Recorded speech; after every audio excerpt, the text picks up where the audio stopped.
All right, well, welcome everybody to episode 7 of the Cutting Edge podcast. Excited about our topic today. Our topic today is offload and upgrade. So we're talking administrative opportunity in the healthcare space.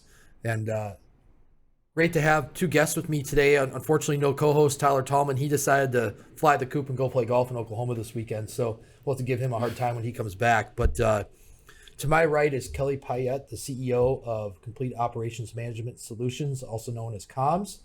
And then joining us remotely is Dr. Umar Barney, one of the founding physicians of Orthopaedic Specialists of Dallas out in Rockwall, Texas. So before we get started, I need to add a few mentions in here. We have a number of folks that help support our show: TexAssist, Surgical Assist Staffing, Carrington Advisors, Moonshot Marketing Group, and Jen Eaton. You can find all of their information on our website for the Cutting Edge podcast. And then we'd love to have as many of you join us on social media as you can, as we share our stories and our content and relevant information. You can find us on Facebook and LinkedIn by searching the Cutting Edge podcast. You can follow us on Twitter at TCE MedPod. Instagram would be the Cutting Edge Pod. And then you can also subscribe to our YouTube channel, which is really starting to pick up some traction. It's a cool spot to be able to keep all of our shows, not just in audio, but also in video. And that's just the Cutting Edge Podcast is our YouTube channel. So having said all that, let's settle in. We've got a pretty short amount of time to cover a lot of ground. We want to start out. I'd love to have Kelly and Dr. Barney. I'd like to have you guys tell us a little bit about your professional background. So Kelly, let's start with you. Share kind of where you've been professionally, and just bring us up to speed to where you are today. Yeah, so I have about 14 years healthcare administration experience. The first part of my years I was doing internal medicine, and then I ended up at Orthopaedic Specialists of Dallas being an orthopedic administrator, and it's been a great experience. And while there, Dr. Barney was obviously the CMO of Orthopaedic Specialists of Dallas, and a lot of physicians were reaching out to him asking for advice and things like that. And we would obviously team up to give some of the best advice. And then we realized, hey, we're actually pretty good at this. We're helping, other independent physicians start their own practice without having to have, big loans or corporate help. And so we kind of started a job out of it, if you will, a whole company. And so very cool. That's my experience. What you said, you spent all this time in practice administration. Did you go to school to be a practice administrator? What did you actually go to school for, and how the heck did you end up in practice administration? Because that's not exactly a thing that kids aspire to do when you talk to your 5-year-old and they get interviewed. What do you want to do when you grow up? Yep. When I first started out, I always knew I wanted to be a nurse. That's what I told myself, right? And then as I was going through nursing school, I realized, this is not for me. I want to be the boss. I'm going to go be a CEO. Imagine that.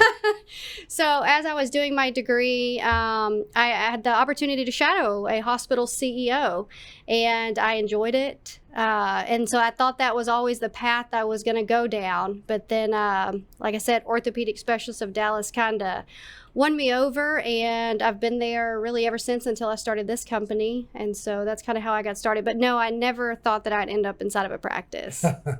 Interesting. So Dr. Barney, many kids, including me, at one point in my life, I dreamed of being a surgeon or a physician. Tell us a little bit about your upbringing, background, and professionally how you've ended up where you are today.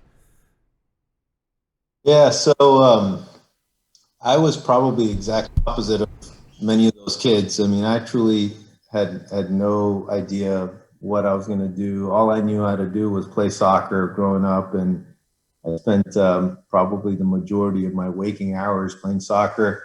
Ended up, being at the University of Wisconsin, kind of like yourself, CJ. That's right. Go Badgers. We're both alums we're both Badgers.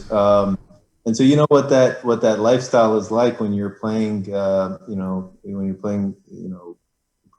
basically professional. You say professional, but the demands are significant.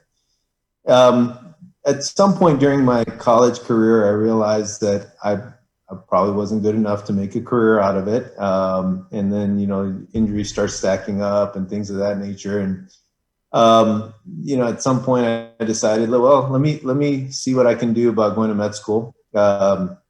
So from Wisconsin, I found myself at St. George's in Grenada, which is medical school in the Caribbean. I spent 2 years there doing my basic sciences, and then I was up in the East Coast doing my clinical rotations. And somewhere along the line, again, a lot of my story is basically orthopedics, and fate and destiny found me. And so I ran into an orthopedic surgeon, and while I was doing my surgical rotations, and I thought, wow, this is kind of cool. This guy's been putting things back together all day. And so him and I hung out. He was a really nice gentleman, and found myself attracted towards orthopedics, and was fortunate enough to go from there to LSU. I did an orthopedic surgery residency at LSU, and did a sports fellowship with a focus on joint reconstruction. Did a lot of joint replacement work and fellowship at University of Texas in Houston, and then had some family ties and connections to the North Texas area. And my wife's from Houston area, so even though I was born in the Midwest and spent a lot of my years there, my wife wouldn't go that far north. And thankfully she decided, or we decided now, that we were going to settle in North Texas. And so I initially joined a practice in Dallas, and then for reasons that have sort of driven me ever since, that I spent about 1.5 years in that practice and learned a lot. I call it my financial fellowship. I know a lot of physicians don't get this exposure, but I learned a lot about the business of medicine during that year and a half, and then started my own practice in 2008, and was fortunate enough to have met some great people that have really boosted our experience. People like Kelly, people like my partners, all of whom I give a lot of credit to for where I am today. And that's my story. Awesome. So, part of what we're talking about today is administrative services. You make mention of the business of medicine, because we mentioned this in prior shows, that it's really a missing part of the education process that physicians undergo. So you've been very fortunate to have that. So with comms and this whole process of creating this company, tell us in your words, Dr. Barney, what does comms do in its simplest form? If you look at our mission and vision statements, they read pretty clear in that we're basically in existence to help private practice physicians stay independent. Truth be told is really what me and Kelly live and breathe for.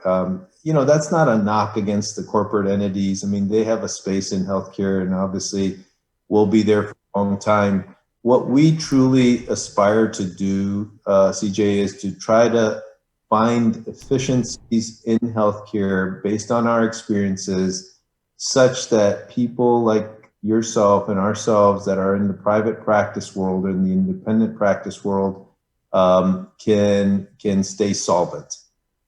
Whether that's bringing efficiencies through our practice management experience, our revenue cycle management, our ability to monetize and make efficient their processes within the practice operations. Wherever it is that we touch on bringing ancillary service streams to their ancillary revenue streams into their practice, and or all of the above. That's what we specialize in, and that's what comms does on a day-to-day basis. So any one of our clients, we add value to what they do on a day-to-day basis. They're keeping their P&L statement in the black. That's awesome. Obviously none of us want to operate a business where we're losing money, right? We're all in it. We're all in it to make money. Obviously there's many things here that have been born out of your own experience between Kelly and yourself. So I'll lob the question out to the two of you, and you decide who wants to answer this. But what were really the primary issues or problems that continued to arise that you said, hey, we have to really focus in on this and we can actually create a business out of this because we think that they're common amongst nearly every practice that we see? Yeah.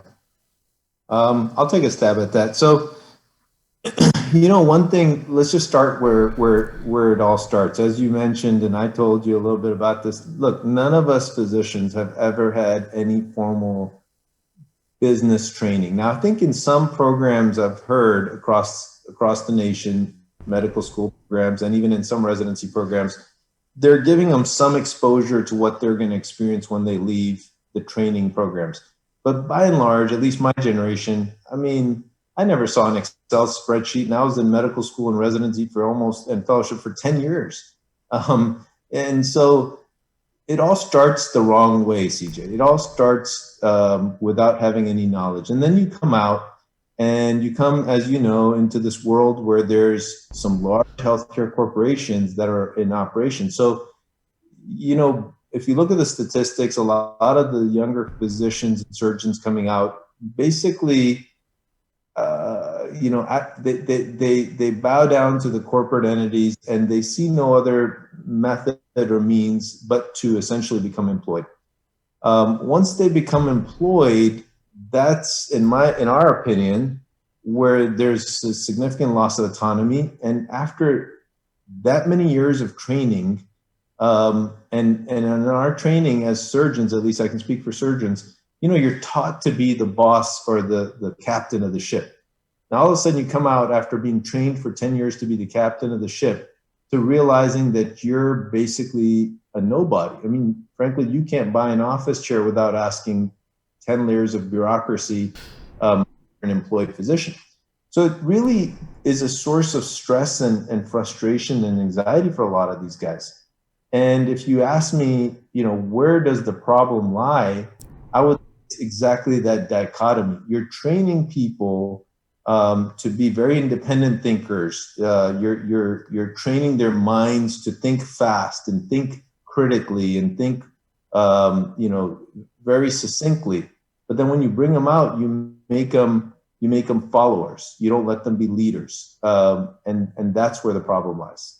Interesting. Kelly, as a previous or as a current administrator, right? You said 14 years of experience doing this. You look at what comms does. Mm-hmm. So from pre-authorization services to consulting to billing practices, right? I mean, that's a really broad. Maybe help us bullet point exactly what those services are, and then help us understand how you would use these services to evaluate a practice that has called you and said, hey, we've got problems. Mm-hmm. We don't really know what our problems are, but we've got problems because we're leaking money. Every month I have to borrow money to make this whole thing go. Yeah, absolutely. So, and that's what we do on a daily basis. And so we have physician groups or even some corporate entities will call us up and say, we're bleeding money or this or that's going on. We need you to come do a full analysis. And so using our team of experts, we come in and we're able to identify what's going wrong and then provide them with solutions. See, a lot of times people can always tell you what you're doing wrong, but they can't provide the solutions. Comms does both of those. So some of the things we do is we have the group of healthcare experts that can come in and analyze your practice from a big picture. Then we have the experts that are on the ground level that can tell you operationally from a clinical perspective or an administrative perspective where you're going wrong. And so when we were building this company, what we had noticed in our own practice is that we were struggling in certain areas, and those certain areas were areas that make the physician money. Insurance verification. That sounds so easy. And a lot of people think that it is. Well, there's actually a playbook to it. If you have an educated person, like for instance, I walk into practices and I'll ask the front desk, do you verify benefits? And they tell me yes. When I ask them this question, well, what does that mean to you? And they show me their process, they really have no idea. They look at the insurance card and say the card's got a $20 copay, checkbox. And they get the patient in. I have been in those situations. And so what we do is we do insurance verification, prior authorizations, and surgical practices, MRI companies, surgery centers, hospitals. It's the way we live now. You're not doing a procedure unless you get a prior authorization. So we actually tie those two things together. Believe it or not, that is the first step of getting a physician paid, and on the customer service side, because now patients aren't upset if you can tell them exactly what they owe, and that, hey, they just saw a doctor in network, not that they're out of network. And so it starts, I tell physicians all the time, it's not only about volume. So I'm gonna stop you for a minute, right? Because I think everybody assumes, and there's gonna be some people that listen to this and they go, so you tell the patient that the doctor's in network. Well, duh, they accept Blue Cross Blue Shield. But we know as healthcare professionals that there's how many variations of Blue Cross Blue Shield policies.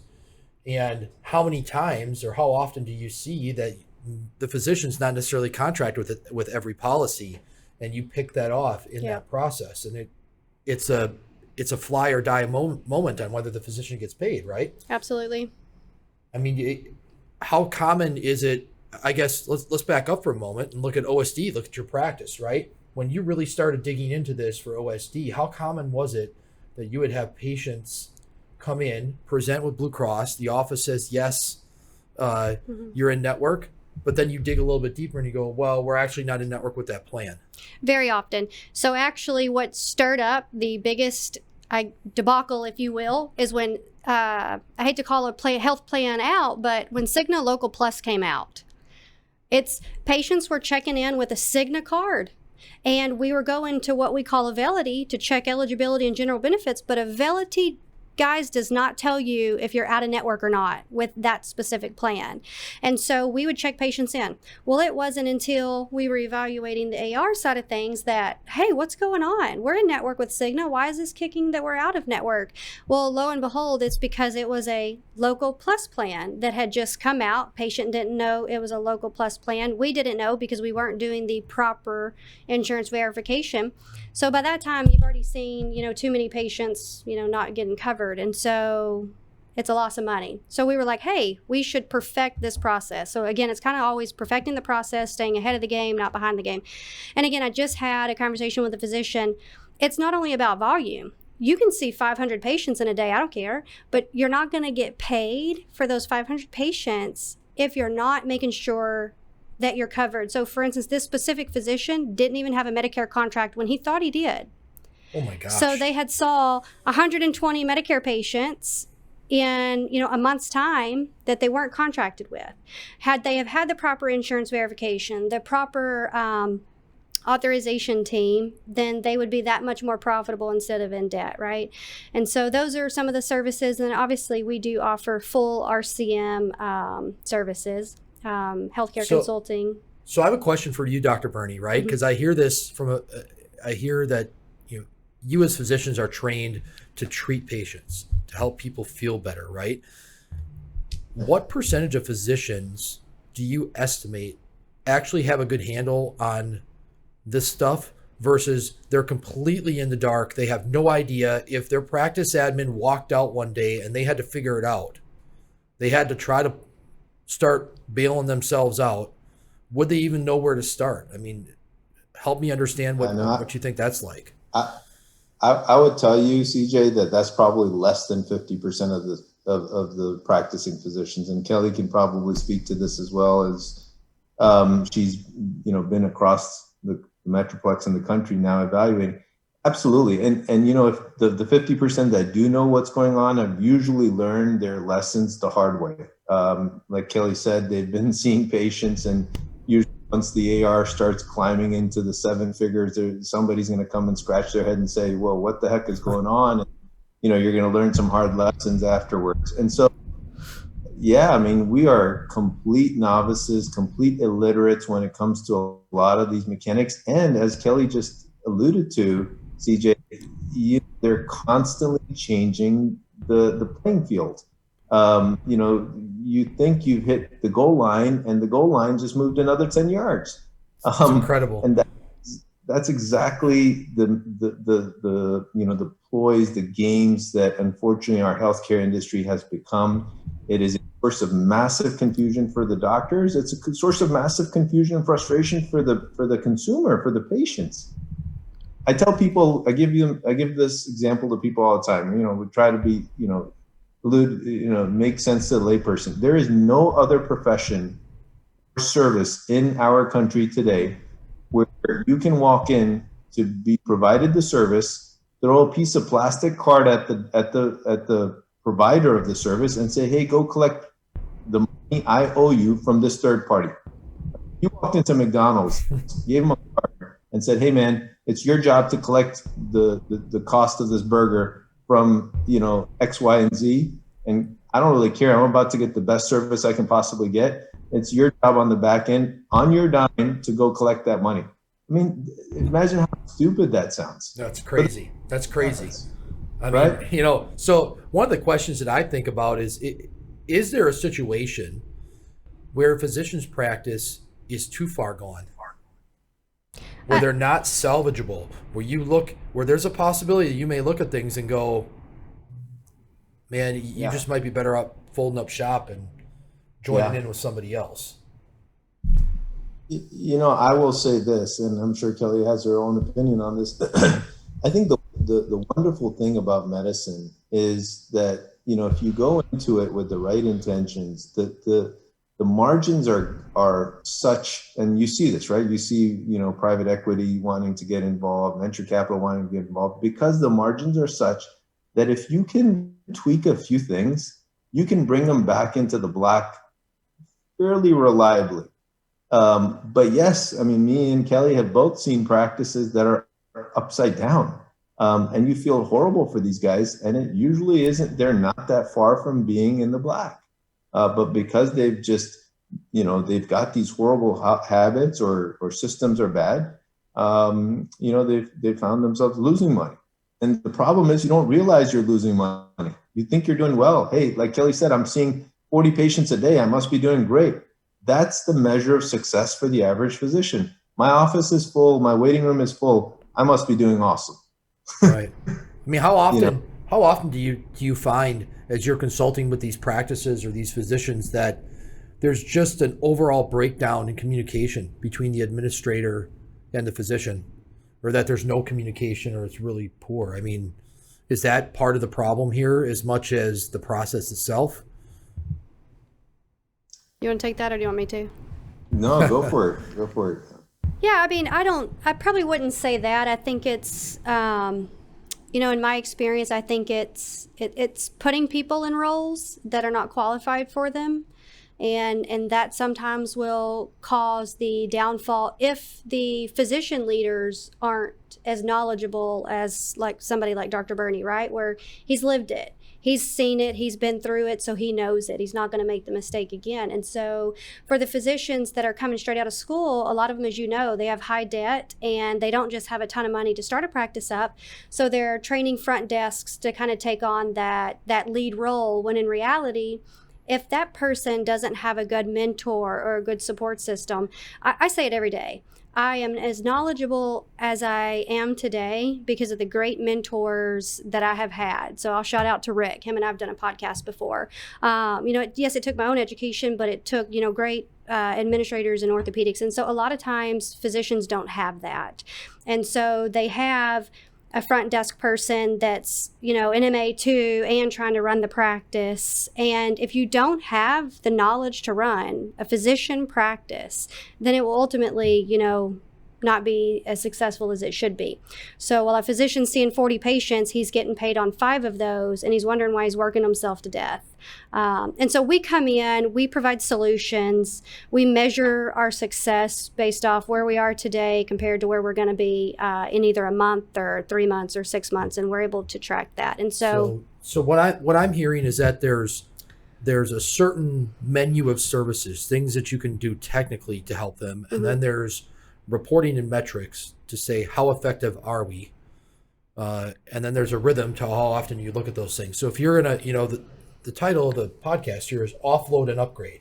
Yeah. So as you look at your average practice that you walk into, what are the 3 or 4 most common administrative functions that you see over and over that are highly inefficient, that you would recommend practices look strongly at offloading to upgrade their practice or outsourcing?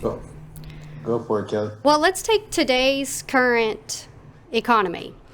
Today, an administrator's biggest problem, I have administrators calling me daily. Hey, Kelly, can you put one more staff member? My surgery scheduler called in. Hey, Kelly, can you give me a front desk and check in my patients today? I had a front desk call in.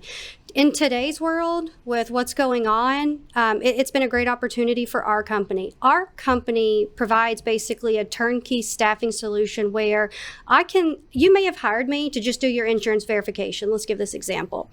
But because I'm knowledgeable in EMRs and, my team is in there, we're all playing around on it. I have several layers of management under me. We don't just give it to an entry-level person. We're all learning the system. So as a team, when something happens, we know how to provide a solution to it. So for instance, we've already been doing insurance verification for a practice, and one of the surgery schedulers call in. Well, they know that we do surgery authorizations and things like that. So she's like, hey, can you help authorize all these surgeries today and schedule them for us? We immediately had a turnkey solution. We logged into their EMR because we have those agreements in place that allow us to do so. And we get to work. The physician never missed a beat. So in today's economy, I'm realizing staffing's a huge issue. Physician practices are hurting. And then not only that, on top of that, physicians' pay is getting cut and staffing and living costs are going up. We provide a solution that is a flat monthly rate, and a physician never misses a beat. You don't have to worry about the call-ins. You don't have to worry about the PTO that's scheduled. Somebody's going to be out for 2 weeks and you not having anybody to cover that person. Or a lot of times a manager will fill in and do that. We provide a no hassle, no worry solution to basically switching the key for your insurance verification, check-in solutions, authorization. So if your surgery scheduler is going to be out a week, hey, we've got a person who can log in and pretty much take care of it, and you never miss anything. Interesting. So here's a question that I've heard, or I've overheard in another conversation, which is, we take, as business owners, we take great pride in having the opportunity to go and hire somebody and provide for another family. But it sounds like in this situation that we're talking about the possibility of having to let people go. And that is emotionally a difficult decision for a lot of administrators or practice leaders to make. So how do you convince somebody that it's the right thing to do to use your service when they're worried about, well, that means I have to cut somebody? What's your counter to that? Do you want to take that, or do you want me to? Yeah, and I'll tell you. So, by and large, CJ, we have not had to let anybody go. In fact, quite to the contrary. Generally speaking, and you can well imagine this, when a group or an organization invites us in, it's generally because that department has been in a state of flux, a state of instability anyways. And so it's not usually the strong, I want to keep this employee. That's generally not the area where their main issues lie, right? It's the unstable absenteeism, like Kelly was just talking about, or that the processes aren't there. And so as a general rule, what we tell people is we have the ability to actually free up staff for you. We actually have the ability to give you the opportunity to flex that staff and the more productive members of your staff into other areas where you will then generate more revenue. You're leaving portions of your dollar on the table, most likely due to staffing inefficiencies. So thereby, when you bring our services to the table, you're going to improve on your staffing efficiencies also, along with other efficiencies, operational efficiencies, revenue stream efficiencies. But generally, as a rule, like Kelly can give you example after example, where by freeing up their productive staff members, look, we all know, there's staff members that are probably going to fall away by virtue of attrition, and that's just a natural process. But the ones that you intend on keeping, the valuable ones, you can probably use them in more valuable spaces than what you have them doing. And so we're actually giving you that opportunity. Reposition is a word that I use with a lot of administrators. And I do have those administrators who call me up and say, Kelly, listen, I'm getting it, tough from the physicians to cut costs. And I'm like, okay, well, we have to evaluate things. And where we're actually really good is not just the practices or companies that are doing poorly. It's actually the companies I have found that are in their growth phase where, hey, we're actually doing okay, but we're doing okay and we can't increase our expense crazy. We want to increase our revenue, but not our expense. Kelly, you fit this model great, right? So come in here. And so that's actually where I think a lot of people, if they're listening today, that's actually where we fit the model well. But when I do have an administrator that contacts me and she's like, well, I have to cut costs, so I think, you're a good fit. And I said, listen, where can we reposition this person? Because you're growing, right? We're going to help you increase money. We're going to be able to do more volume than the one person. Because an administrator, at the end of the day, they have a duty to do their job. And if they've got one person who's trying to do 500 MRI authorizations or surgery authorizations, but that person needs time off, they've got to take their 3 weeks, but she's got nobody to cover it. We offer that solution. You don't have to worry about any of those things. Take your good person and reposition them somewhere. Create a new role. So I'm listening to all this, and you and I had this conversation before we started the podcast about Lean Six Sigma and Six Sigma certification with process improvement. And it sounds to me, and look, I'm not the smartest guy in the room for sure in this podcast, but it sounds to me like what you guys are doing is really executing that type of strategy and effort and fundamental science in how you deploy your smarts to help other people. Yes? Yes, exactly. So, I mean, I think that's a tremendous way. I mean, for me, I really like when somebody can come to me and talk about process improvement and becoming more efficient, repositioning people. So that I love how you guys do that. Spinning away for a moment from just talking about comms, kind of looking at the bigger picture.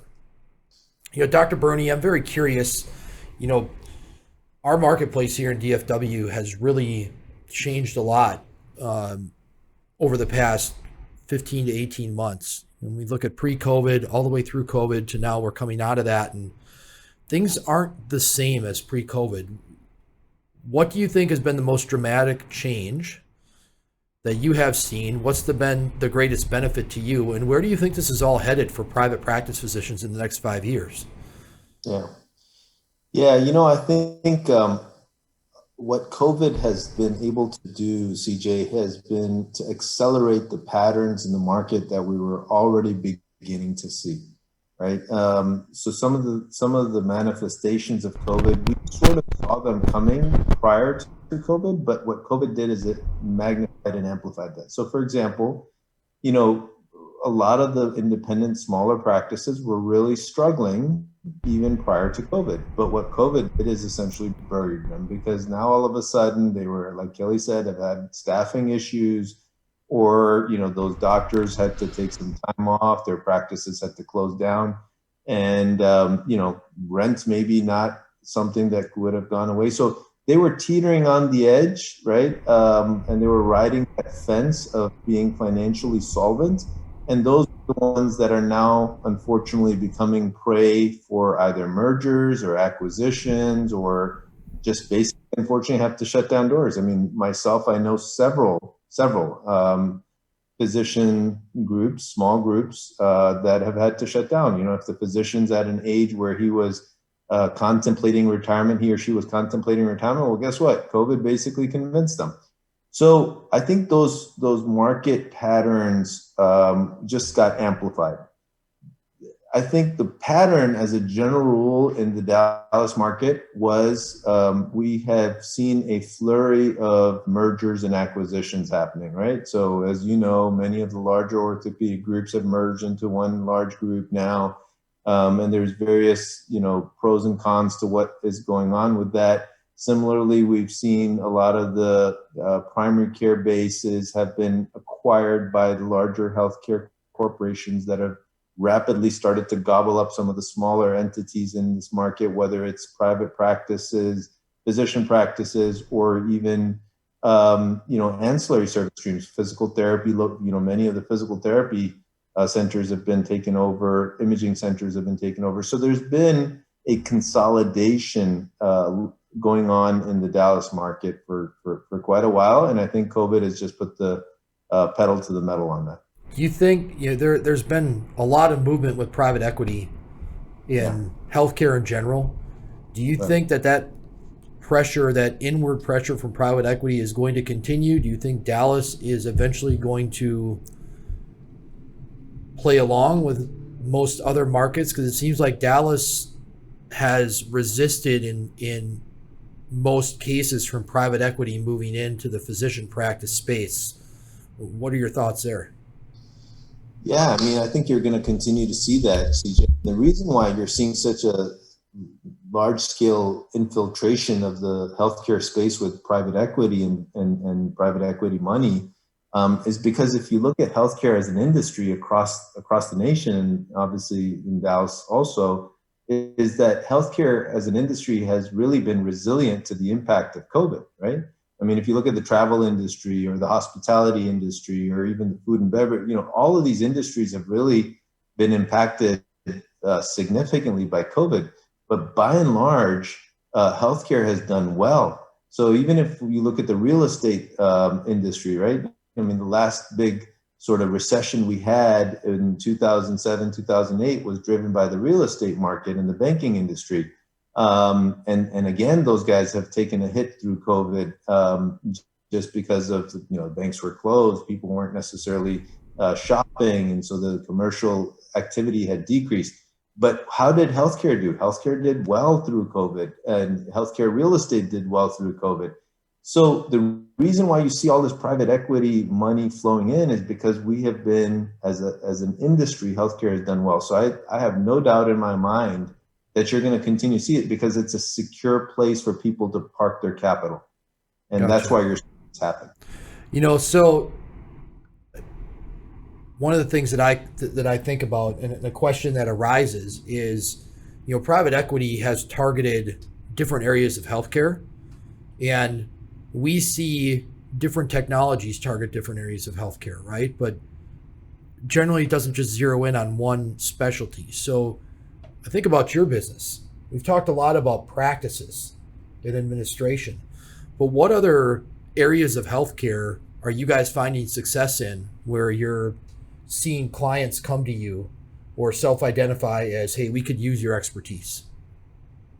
Yeah. I mean, I think this is what you're asking about, but the other service lines that we're seeing a lot of growth in is surgery center growth. There's a lot of surgery center growth that's expected to come into this Dallas market. Imaging centers are coming up and are going to be needed in this market. Again, Dallas, is unique in that we're North Texas in general seeing the most rapid population growth, and job availability and job growth in this market is substantial. Do you think comms follows those growth patterns in terms of where you guys are going to pick up clients? You're going to start picking up more surgery center clients, more imaging clients, more DME clients. I mean, that's... Yeah, I think we're seeing a lot of that. I mean, I think what we're doing is we're sort of moving up the chain as the consolidation continues. So, as in an early part of our existence with comms, we were taking care of the smaller clients and we were trying to keep people who were having a difficult time stay afloat. But as we're gaining in expertise and efficiencies, and as you said, I love the Six Sigma example, but as we get more and more operationally efficient, many of our clients are becoming the larger entities and we're able to handle those. And that's just natural piggybacking off of what's happening in the market, because as you're seeing consolidation, the entities that we're going to be servicing are just going to be getting bigger and bigger. Right. Is there any specialty, any industry where you guys pause, where you guys go, we just don't have the expertise there? Have you told anybody, no, we can't help you because we just don't know enough? Or is that just doesn't exist in this business? Are you going to take it? Or not yet, luckily. We've not been there. Like I said, we've got a large team of experts that know quite a bit. We've done a really good job hiring people that come with, a background that's pretty universal to a lot of things. So, knock on wood, so far we haven't, encountered anybody that we're not ready to tackle yet. Also, too, it just depends on what service. Obviously, we are the type that if something comes to our table, if we don't have the right team, or if my team says, hey, we're not ready to take this on, then we're not going to do it. I often tell clients that, like, there's going to be a process to do this. But when it comes to things like insurance verification, authorization, there's a playbook for that. We've got it down better than anybody. There's going to be no educating us. So we have that process. When it comes to RCM billing, obviously we're going to look at it, but we have an awesome RCM director that has pretty much been in every specialty out there. And she's billed for some of the largest billing companies that there are, and she's on our team. And so I'm very confident, but she makes those decisions of what clients we take on and which ones we don't. That's fun. I mean, you guys have so much growth opportunity in front of you. One of the challenges that I see in talking with other business folks and some of our other guests that come on this show is that they're very, very focused, almost too focused, and they find it hard to continue to uncover new opportunities. That does not sound like you guys. So last question for me is, I would assume that you are not the only company that does this, that delivers this type of service. So if that's the case, how have you guys identified, or what have you identified as your differentiators? What makes you superior to those that you compete against in this business? I'll tell you what it is. I think it's, me and Kelly experience this every day of any given work week. What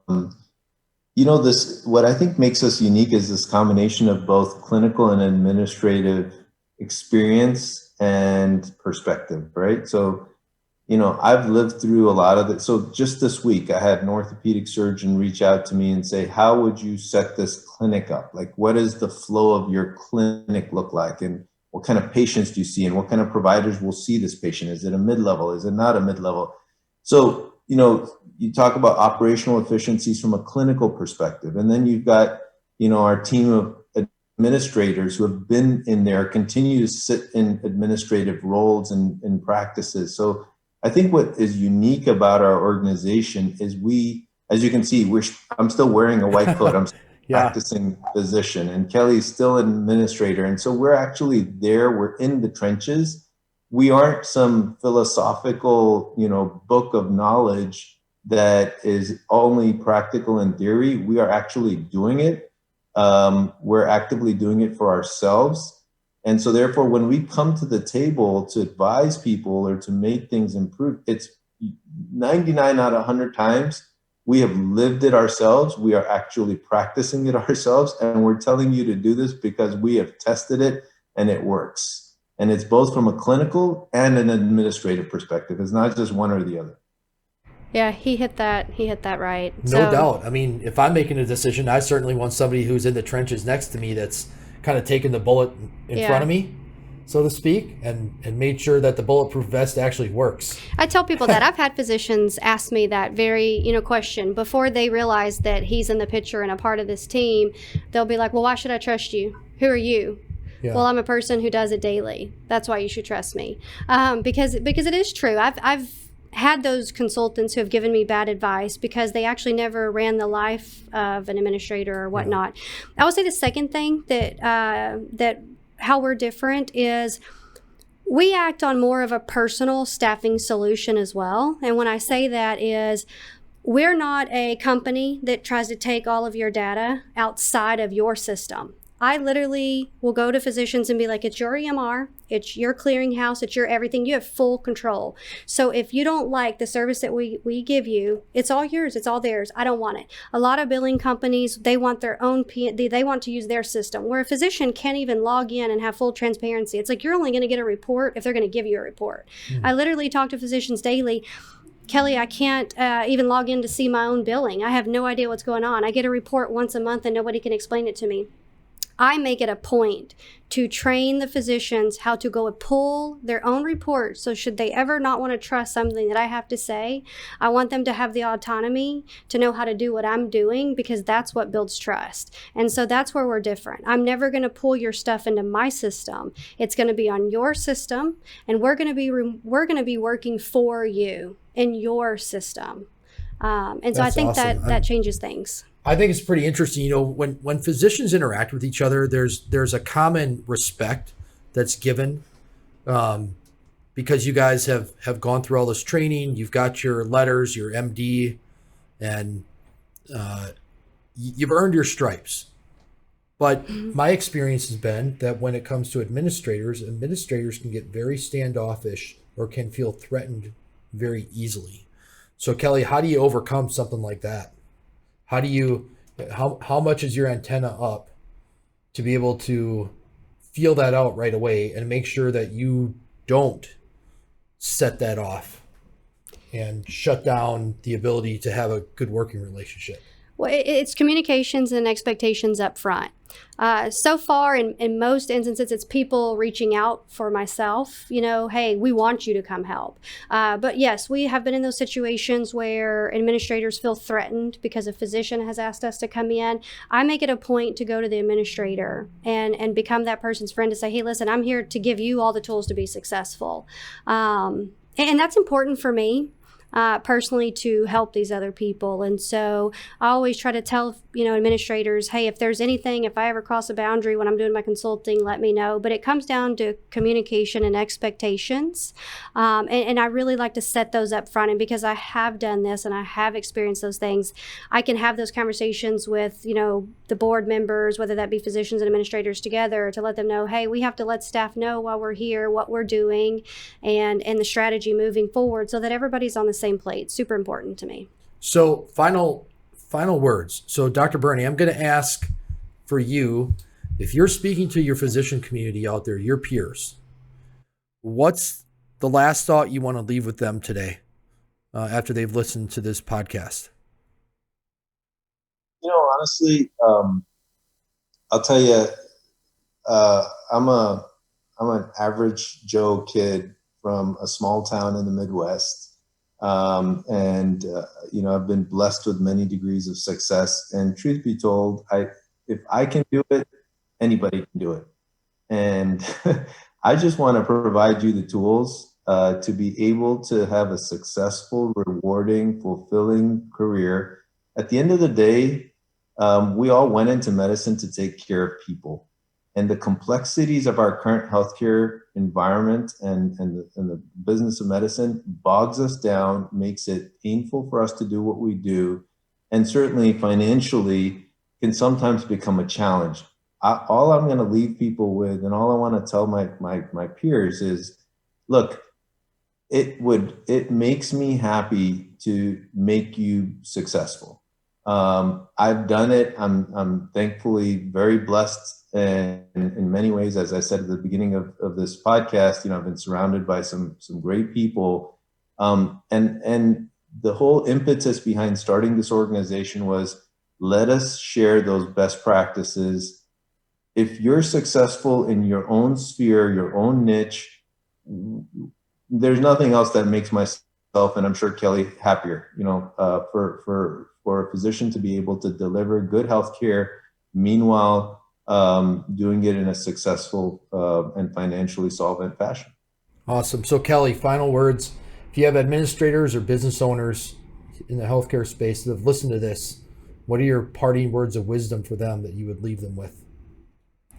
I'm here to help give you the tools to be successful. I've got a team of professionals that I've worked with for years who we're here for your best interest to help you in whatever way or capacity that you need us to help you. Much like Dr. Barney, I share that compassion. There, over the last, it's kind of been my whole life, but over the last 3 years specifically, I have been fortunate enough to have great mentors to where I've really never failed because I've had people who have always had me. I want to be that person to everybody else. It just means a lot to me. And so that's something Dr. Barney and I share. He says, hey, physicians take care of people.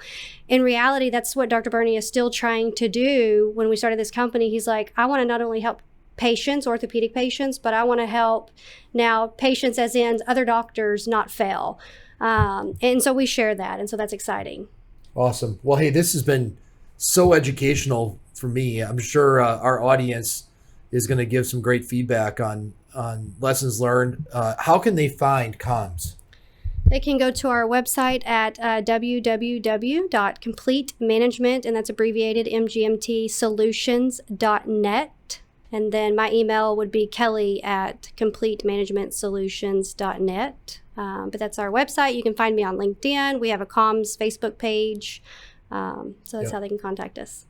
Awesome. Well, we'll make sure that we share the links across all of our social media channels to this, and we hope that it lights up the phones. But for nothing less, this is a great education for a number of folks that I'm sure will tune in and listen to what you guys have to say, because it's always good to hear from the experts. So, Dr. Barney, thanks for joining us remote. We know you had a busy day today, and probably still have some left. Kelly, thanks for coming into the studio. Thank you for having me. We look forward to connecting with you guys again soon. Thanks, CJ, and let's get together and maybe see some college football this fall together. Would love to. We'll take that offline. Thanks everybody for joining us. We'll be with you next week. Talk to you soon. Thank you. Take care. Thank you. Bye-bye.